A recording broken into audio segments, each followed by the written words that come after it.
Hello friends, स्वागत है आपका अपने channel DC math classes channel पर। तो फ्रेंड्स देखो, आज के इस वीडियो लेक्चर में हम रीजनिंग में वही पिछला वीडियो से कंटिन्यू करेंगे। तो पिछले वीडियो में हम देख चुके थे रीजनिंग में मिसिंग टर्म में बहुत सारे क्वेश्चन देख चुके थे। अब देखो ये लास्ट वीडियो है, इसके बाद हम मिसिंग टर्म को समाप्त करेंगे, उसके बाद हम अनुपात समानुपात पढ़ेंगे अगले वीडियो में। तो देखो आज ये बहुत सारे क्वेश्चन है, जो भी टाइप के क्वेश्चन है वो सारे मैंने यहाँ पर लिख दिए। अगर देखो फ्रेंड्स, अगर आप सभी पे ये क्वेश्चन आते हैं तो कमेंट में आंसर करके जरूर बताएं। अगर नहीं आते तो देखो एक एक का हम सॉल्यूशन यहाँ करते हैं। तो देखो फर्स्ट क्वेश्चन है। तो फर्स्ट क्वेश्चन में क्या क्या बोल रहा है, देखो इस तरह से आपको ज्ञात करना है। तो देखो अब क्या हो रहा है, देखो अब सिंपल सी बात है, कोई इतना झंझट है नहीं क्वेश्चनों में, डायरेक्टली कर लेना है आपको। देखो इधर क्या हो रहा है, 1, 8 और 7। अब आपको रीजनिंग सॉल्व करते समय आपको ध्यान रखना चाहिए माइंड में, मैथमेटिक्स की हर संक्रिया आपको याद होनी चाहिए। देखो माइंड में कोई भी क्वेश्चन, रीजनिंग का मतलब तर्क शक्ति, आपकी सोचने की क्षमता किस तरह से होती है कि आप किस तरह से सोचते हैं। तो देखो इधर 1 का क्यूब हो रहा है, ये 1 का क्यूब होगा, ये 2 का क्यूब हो गया और ये 3 का क्यूब हो गया। तो आगे आने वाली संख्या क्या हो जाएगी, 4 का क्यूब। तो 4 का क्यूब कितना हो जाएगा, 64। 4 चौक 16, 16 चौक 64। तो इसका आंसर 64 हो जाएगा। तो इसी तरह से सेकंड क्वेश्चन देखते हैं। तो सेकंड क्वेश्चन में क्या होगा, देखो फ्रेंड 9 और 4 13। तो 9 9 13 कब आया होगा, इसमें +4 हुआ होगा, और ये 22 कब आया होगा, +9 हुआ होगा, तब आया होगा। अब देखो आप सोचोगे क्या हो रहा है ऐसे क्वेश्चन में फ्रेंड्स। अब देखो इधर तो सिंपल सा पता चल रहा था हमें, अब इधर क्या सोचोगे आप, 4 9 जुड़ रहा है कुछ नहीं। तो देखो अब ये 4, देखो ये 4 क्या हो रहा है, तो ये 4 क्या है हमारे पास, 2 का स्क्वायर है, और ये 3 क्या है हमारे पास, 3 का सॉरी 9 क्या है, 3 का स्क्वायर है। तो इस तरह से हम आइडिया लगा सकते हैं कि 2 का स्क्वायर 3 का स्क्वायर, तो आगे वाली जुड़ने वाली संख्या होगी वो क्या होगी, हमारे पास 4 का स्क्वायर होगी। 4 का स्क्वायर 16, तो 16 22 में 16 जोड़ेंगे तो कितना हो जाएगी, 38। तो 38 ऑप्शन में है, तो 38 is the right answer this question. Okay, correct हो गया होगा, है ना। अब आगे देखो थर्ड क्वेश्चन, इस तरह से बिल्कुल सिंपल है रीजनिंग में, ये सारे क्वेश्चन है जो मैं अभी करा देता हूं आपको चुटकियों में। ये देखो तो थर्ड क्वेश्चन में क्या हो रहा है, अब देखो फ्रेंड क्या हो रहा है, हमारा क्वेश्चन मार्क यहाँ है।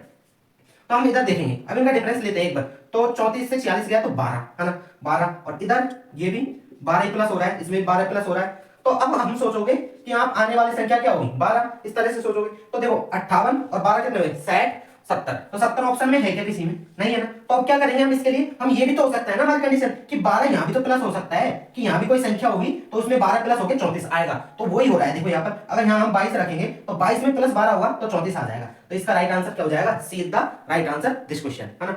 अब देखो अब आगे हमारा फोर्थ क्वेश्चन, इसी तरह से हम फोर्थ क्वेश्चन को करेंगे। तो सिंपल है बिल्कुल, देखो यहाँ पर क्वेश्चन मार्क है 8 10 14। तो देखो 8 से +2, है ना, इधर इधर क्या हुआ, +4। अब आ गया, सोचोगे आप, देखो ये मेरे सोचने का तरीका है, आपके सोचने का तरीका कुछ अलग हो सकता है, सबका सोचने का तरीका अलग अलग हो सकता है। तो ये अपने माइंड के ऊपर डिपेंड करता है। तो मैंने सोचा कि 2 का दुगना हो रहा है यहाँ पर 4, और 4 का दुगना मैं करूंगा यहाँ 8, तो मैं 8 जोड़ूंगा, तो 14 8 22। तो 22 इस तरह से आंसर आ जाएगा। लेकिन देखो इस तरह से आ जाएगा, लेकिन ऑप्शन में देखो अब एक जना आया, एक साधु आया अपनी नींदों से जगकर, तो उसने सोचा कि मैंने तो 22, देखो अगर मान लो ऑप्शन में 22 होता तो आपका 22 करेक्ट आंसर था। लेकिन आप बोलोगे ये तो हमारे ऑप्शन में ही नहीं है आंसर, तो आप क्या करोगे, कुछ और सोचना है आपको। तो आप सोचोगे कि यहाँ पर 2 जुड़ रहा है तो यहाँ पर 4, मतलब कि 2 में +2 हो रहा है, तो आगे क्या होगा, 2 में 4 में +2 करेंगे तो हम क्या आ जाएगा, यहाँ पर 6 आ जाएगा। तो 6, अब 14 में 6 जोड़ेंगे तो कितना आएगा, 20। तो यहाँ पर कितना आ जाएगा, 20, और जो कि हमारे ऑप्शन में है, तो ये इसका राइट आंसर हो जाएगा। तो आई होप फ्रेंड्स ये समझ में आएगा, तो समझ में आया और वीडियो अच्छा लगा तो वीडियो लाइक जरूर कर दे अभी तक, है ना। अब देखो आगे हमारा फिफ्थ क्वेश्चन है। तो फिफ्थ क्वेश्चन में क्या हो रहा है, देखो ये बड़ा ही इंपॉर्टेंट क्वेश्चन है, इस तरह के क्वेश्चन आपको जनरली एग्जाम में देखने को मिल जाते हैं। तो देखो इस तरह के क्वेश्चन में क्या होगा, देखो 4 से 5 +1, है ना, 5 से 7 कितना हो रहा है, +2, और 7 से 11 +4, 11 से 19 कितना हो गया, +8, है ना। अब देखो अब आप आइडिया लगाओ, एक आगे क्या हुआ, 1 का दुगना हुआ, 1 का दुगना 2, और 2 का दुगना किया 4, 4 का दुगना किया 8, तो 8 का दुगना क्या हो जाएगा, 16। तो 16, अब देखो यहाँ पर आना चाहिए कितना, 16, मतलब 19 में 16 जोड़ेंगे तो हम कितना आ चाहिए, 35। तो 35 है क्या हमारे पास ऑप्शन में, 35 है ऑप्शन में, तो 35 ऑप्शन में है, तो इसका आंसर क्या हो जाएगा, राइट आंसर 35 हो जाएगा इसका राइट आंसर। अब हमारे पास देखो 6 क्वेश्चन, अब देखो बिल्कुल फटाक से हो जाएगा, ज्यादा वीडियो को आपको बड़ा नहीं करते हो कुछ, बस हम क्वेश्चनों को ही फोकस करते हैं, कुछ एक्स्ट्रा तो कुछ बताते नहीं आपको, है ना। तो देखो इस तरह से है ये क्वेश्चन। 8 में अब हुआ क्या, आपको सोचना है कि क्या हो रहा है, 8 में कितना जोड़ू। तो मैं देखो 8 और 7 15, चलो हो गया, 8 और 7 15, है ना। अब 15 है, ये कितना होगा, 15 और 14 जोड़ा तब जाके 29 आया, तो 7 दूनी 14, चलो ये भी हो गया, है ना। अब 29 में ये कितना जोड़े कि ये आ जाए मेरे पास, तो देखो 9 और 8 37 27, है ना, इतने ही तो होंगे, 27 40, हाँ बिल्कुल, सॉरी 28 आएगा, है ना, 27 नहीं 28, 28 और 29 कितने हो जाएंगे, 9 और 8 17, हाँ 57 हो जाएंगे। तो 7 दूनी 14, 14 दूनी 28, चलो बैठ रहा है अभी तक हमारे पास बिल्कुल करेक्ट। इस तरह से हम डिफरेंस निकाल के चेक तो करेंगे ना एक बार, फिर उसके बाद कितना हो रहा है। अब आगे देखो 13 में के 7 गए तो 6, है ना, 13 में से 7 गए तो सॉरी, हाँ बिल्कुल करेक्ट बात है, 10 में 5 गए बिल्कुल। अब बैठ रहा है ये देखो 7 7 दूनी 14, 14 दूना 28, 28 दूना 56। अब आगे क्या आने वाला है हमारे पास डिफरेंस आएगा, वो क्या आएगा 56 का दुगना। तो 56 का दुगना कितना होता है 56 दूना 112, 6 दूनी 12 है ना, तो 112 आया। तो 113 और 112 कितना हो गया मेरे पास 113 और 112 कितना हो जाएंगे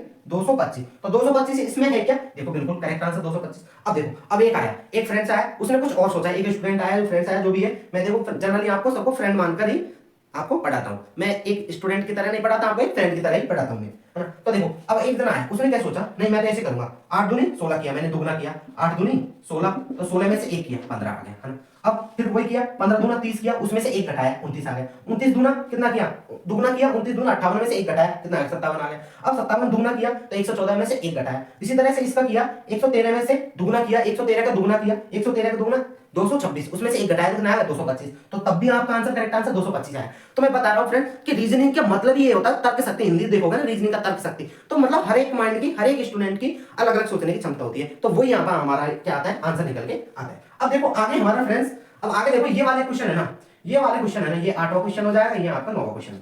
तो ये इस तरह का क्वेश्चन आपको बहुत ही मोस्ट है। अब देखो जनरली इनमें डिफरेंस क्या होता है, देखो फ्रेंड्स, अब सबसे पहले तो आपको है ना इस ऐसे सर्कल के आपको 4 भाग कर लेने, सबसे पहले ये 4 भाग कर लिए, है ना। इधर इसके मैंने 4 भाग कर लिए, ये भाग कर लिए 4। अब देखो 4 भाग करने के बाद अब हम हर एक पार्ट को, हर एक भाग को हम सॉल्व करेंगे। तो देखो मैंने इनका लिया डिफरेंस, है ना, तो 7 में से 3 गए, 7 में से 3 गए तो 4 बचा ना, और 4 का क्यूब किया तो कितना आ गया मेरे पास 64 आ गया। बिल्कुल बात है, 64 इस तरह से आ सकता है हमारे पास, बिल्कुल करेक्ट बात है ना। अब इधर देखो 5 में से 5 गए तो 0 बचा, और 0 का क्यूब करेंगे तो 0 आएगा। देखो ये तो एक ऐसा पद है जिसको हम लास्ट में सोचते हैं ना। तो सबसे पहले तो हम इसको देखते हैं कि 11 में से माइनस किया हम इनका, 11 में से 8 गया तो कितना बचे 3, और 3 का क्यूब किया तो बिल्कुल आ रहा है 27, आ रहा है ना, ये आ रहा है 27। इनका डिफरेंस लिया, इसका क्यूब किया तो ये आ रहा है। अब देखो इसको लास्ट में हम बना सकते हैं, 0 को तो कैसे बनाना है तो हम ले आएंगे, है ना। तो अब हमारा फाइनली आंसर क्या हो जाएगा कि 8 में से 2 जाएंगे 6 और 6 का क्यूब कितना हो जाएगा 216 हो जाएगा, जो कि आंसर ये रहा बी आंसर। अब देखो फ्रेंड्स, अब आप सोचो भाई ये तो होगा मेरा एक क्वेश्चन, है ना, ये मैंने बता दिया।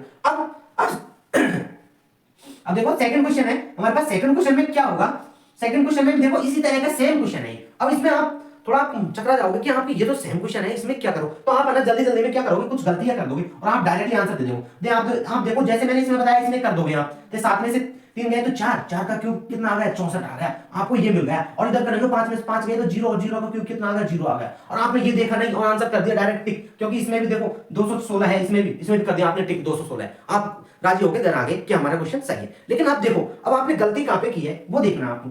अब गलती कहां पे की है, आपने ये नहीं देखा, इस वाले को छोड़ दिया आपने, इस वाले खाने को, तो इस वाले खाने में देखो इस वाले बॉक्स को छोड़ दिया आपने, इसको सॉल्व नहीं किया। अब इसको सॉल्व करना आप, तो 8 में से 11 में से 8 गए तो 3, और 3 का क्यूब करूंगा तो मैं 27 आना चाहिए, लेकिन यहाँ पर क्या है 36 है, यही तो आप गलती कर चुके हैं। तो 36 है, तो ये कैसे आएगा वो देखो आप, तो ये ऐसे आएगा। अब हम पूरे को चेंज करेंगे, अब ये वाला हमारा ट्रिक नहीं बैठा इसमें, कॉन्सेप्ट, सॉरी ट्रिक नहीं कॉन्सेप्ट, अरे ये कॉन्सेप्ट इसमें नहीं बैठेगा, तो क्या करूंगा कुछ और सोचता हूँ। चलो मैं देखो 4 में से 3 घटाया तो कितना बचा 4, है ना, सॉरी 7 में से 3 जाएगा 4 बता। अब इस 4 का स्क्वायर किया कितना आया 16 आ गया। अब 64 कैसे आ सकता है, 16 तो आ गया हमारे पास, तो 64 कैसे आ सकता है, इसको मैं 4 से मल्टीप्लाई और कर दूं, 4 से मल्टीप्लाई करूंगा तो कितना आ जाएगा 64 आ जाएगा, जो कि ये रहा मेरे पास, है ना, करेक्ट हो गया।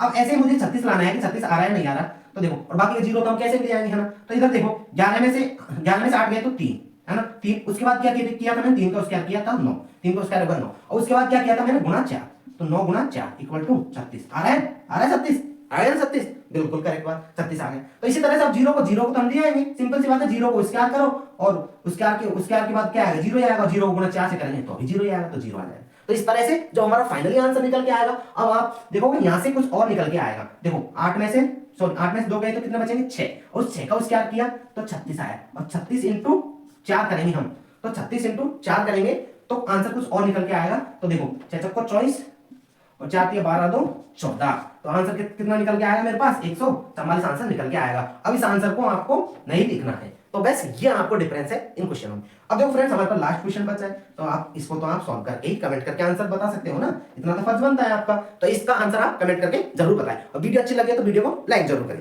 तो आज देखो आज हमारा मिसिंग टर्म के हमने हर एक टाइप के क्वेश्चन कर लिए हैं इससे। आपने पिछले वीडियो नहीं देखे हैं तो वीडियो के डिस्क्रिप्शन में जाइए और वहां जाके सारे वीडियो को देखिए। आज के लिए इतना ही काफी, मिलते हैं अगले वीडियो में रीजनिंग के नए टॉपिक के साथ, समानुपात है अनुपात, एक नई एनर्जी के साथ। तो उस वीडियो को आपको फर्स्ट से देखना है, बिल्कुल बेसिक से।